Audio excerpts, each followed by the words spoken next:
lebih kurang 10 menit yang lepas.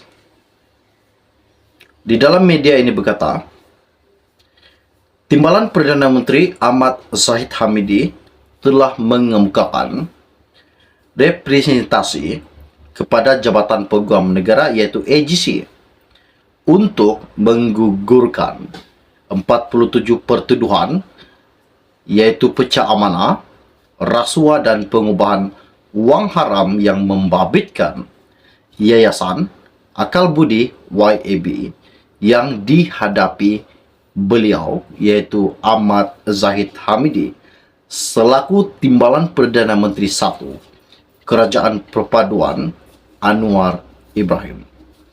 Ini salah satu kejutan buat seluruh rakyat Malaysia. Adakah 47 pertuduhan yang dikenakan kepada Ahmad Zahid Hamidi bakal digugurkan? Dan Zahid Hamidi bakal bebas daripada tuduhan dan kes-kes mahkamah. Wow, satu kejutan buat seluruh rakyat Malaysia. Okey, baiklah. Sebelum saya menceritakan kepada anda apakah yang bakal terjadi dan apakah yang dilakukan Timbalan Perdana Menteri 1 Anwar Ibrahim setelah sahaja beliau mengemukakan representasi kepada Jabatan Peguam Negara. Apakah respon yang Zahid Hamidi terima daripada Jabatan Peguam Negara? Pastikan anda tengok video ini sampai habis supaya anda tahu apakah keputusan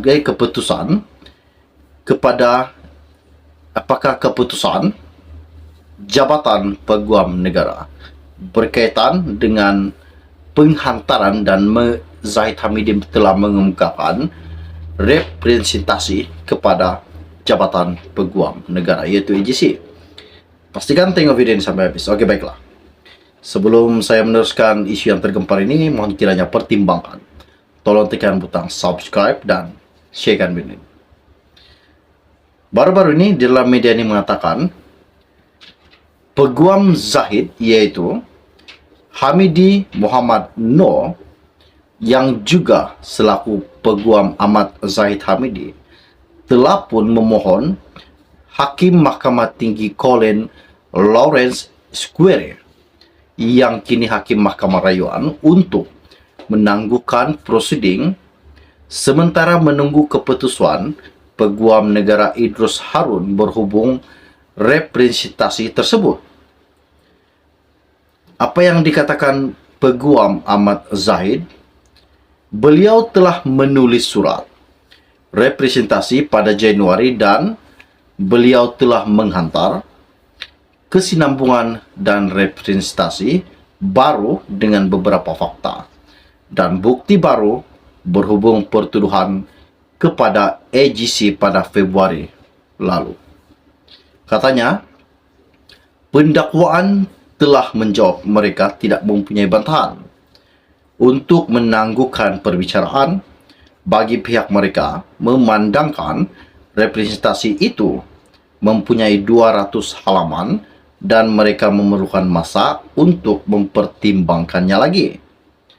Ahmad Zahid juga selaku Menteri Kemajuan Desa dan Wilayah berdepan 47 pertuduhan iaitu 12 bagi kes pecah amanah, 8 kes berhubung dengan rasuah dan 27 kes pertuduhan pengubahan wang haram membabitkan puluhan juta ringgit iaitu dana milik YAB.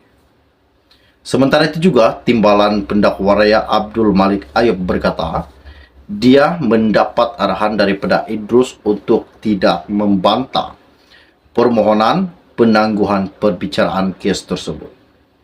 Katanya dalam surat representasi itu yang dikemukakan kepada kami terdapat beberapa peringkat iaitu pertama pada Januari, kemudian pada 14 Februari ada beberapa dokumen diserahkan kepada kami yang kesemuanya lebih 200 muka surat.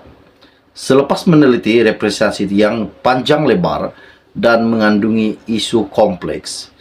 Kami diarahkan untuk tidak membantah permohonan tersebut, tangguh bicara kerana pihak pendakwaan memerlukan masa yang munasabah untuk mempertimbangkan representasi, katanya. Ditanyanya Square beberapa lama masa yang diperlukan untuk meneliti representasi tersebut dan membuat satu keputusan, Abdul Malik juga berkata pihaknya memerlukan lebih masa kerana permohonan penangguhan perbicaraan disertakan bersama surat daripada Ketua Pesuruhanjaya SPRM iaitu Azam Baki kepada Idrus yang bertarikh 20 Februari. Menurut Abdul Malik, surat tersebut menyatakan bahwa SPRM menjalankan siasatan lanjut berhubung bukti baru yang dikemukakan pihak pembelaan. Selain itu juga, Abdul Malik berkata, pihaknya akan memaklumkan kepada mahkamah sekiranya keputusan representasi diputuskan sebelum tarikh perbicaraan seterusnya yang akan dilaksanakan.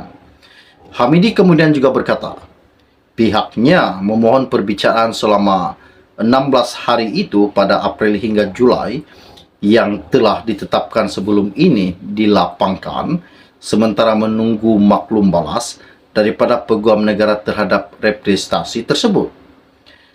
Square membenarkan perbicaraan kes pada hari tersebut ditangguhkan dan melapangkan tarikh perbicaraan pada April hinggalah Julai.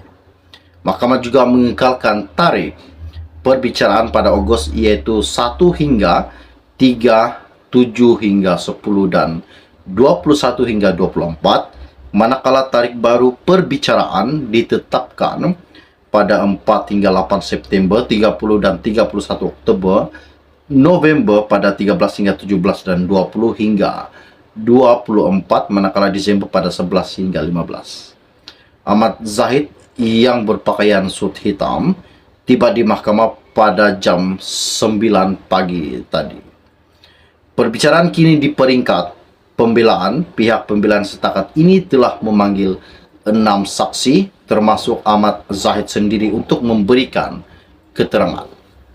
Seperti yang dikatakan di dalam media ini, Ahmad Zahid telah meminta dan mengemukakan representasi untuk menggugurkan 47 kes yang telah dihadapi beliau. Adakah pihak hakim dan di mahkamah bakal menggugurkan 47 kes yang Zahid Hamidi alami pada masa kini? Ini satu kejutan buat seluruh rakyat Malaysia. Oke, baiklah. Sebelum Anda meninggalkan channel ini, jangan lupa pertimbangkan, tolong tekan butang subscribe dan share video ini. Kita akan berjumpa lagi setelah channel ringkas dari saya. Salam jumpa dan salam kenal. Bye-bye.